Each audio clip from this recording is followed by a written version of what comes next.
David Nakamura is a Washington Post White House reporter. He joins us now. Okay, David, do you get a sense of where this investigation on Russia is heading right now?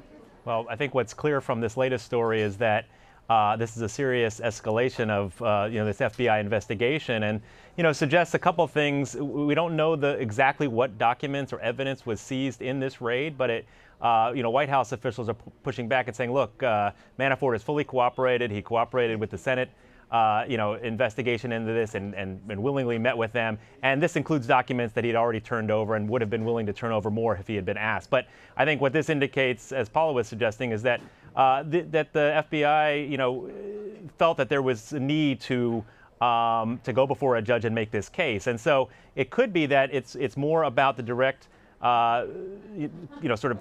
relationship that Manafort may have had with Russian operatives, or it could be something a little bit more afield, in which case they could make a case against Manafort on something else, and then, as Paula said, maybe try to sort of leverage that into more information about the Trump campaign. So I think it really opens up a lot more questions. Do you think this sends a message, David, to Trump associates who might come under the view of this investigation, the fact that the FBI has conducted this raid on Manafort?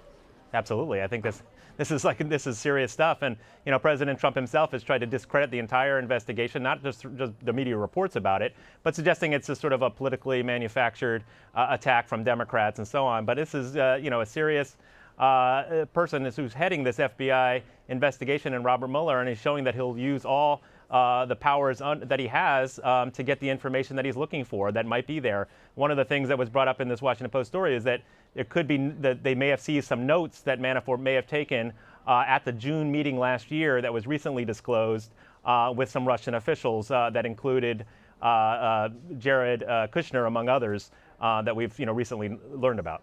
So this comes as we learned that Trump has been in contact with Robert Mueller through his lawyer. Trump has publicly called this investigation a witch hunt. What do you think he's trying to do by reaching out to Mueller?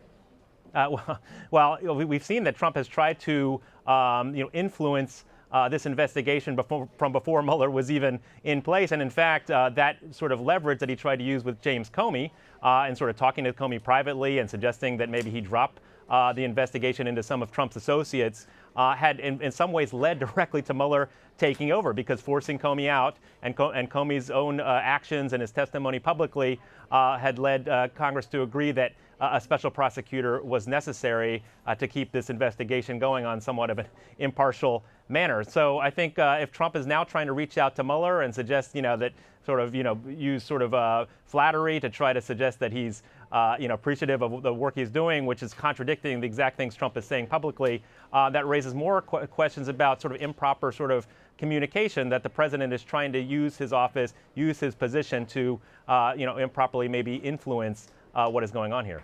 I want to turn to words that were not meant to flatter. I want to talk to you about North Korea. After North Korea threatened to attack Guam in an attack, President Trump tweeted this out. My first order as president was to renovate and modernize our nuclear arsenal. It is now far stronger and more powerful than ever before. Hopefully we will never have to use this power, but there will never be a time that we are not the most powerful nation in the world. First up, David, has the president done anything in the past 6 months to the nuclear arsenal since he took office? And is this the kind of response that he should be putting out there at this point? Well, there's a couple of things. I mean, I think one is that your first question, the nuclear sort of modernization program was something that started in the previous administration, and aides are pointing to some executive order that Trump signed early on that related to the sort of the nuclear arsenal. But it was a project that was already underway that takes time, is costly, and it will take a long time, and that Trump can't take credit for starting that. I think on your second point, though, what's interesting is, after Trump's rhetoric yesterday about North Korea being met with a fire and fury that is the world has never seen before, that ramped up tensions. It prompted North Korea to respond by this sort of threat to attack Guam, which may be empty, as much of their rhetoric often is. But what Trump's tweets today about the nuclear arsenal do is contradict what his aides are now saying, sort of walking back a little bit of the rhetoric yesterday and saying, no, we're not on the precipice of nuclear war. This was not necessarily intended to talk about the U.S. using nuclear weapons against the Kim Jong-un regime. But the president himself tweeting this, even though he didn't mention North Korea directly in the tweets, keeps this idea alive. And the president likes to say that he's keeping foreign powers off balance and use the element of surprise. But in fact, this is just sending conflicting signals, not just to North Korea, but to allies and rivals like China across the world, really. David, August is supposed to be a slow month in Washington. It is. I remember I was tweeting out that, I used to cover President Obama. We'd have to fill our time writing about completely offbeat subjects because the president, spent his time, relaxing and recuperating for the most part. But Trump is keeping folks busy. He likes to say that he's not really on vacation. He's working hard. But yesterday's event that he made these remarks about North Korea were intended to sort of amplify his message on opioid addiction, which, of course, got fairly swallowed up by his off-the-cuff remarks on North Korea. It certainly did. David Nakamura from the Washington Post. Thanks for joining us, David. Thanks, Rena.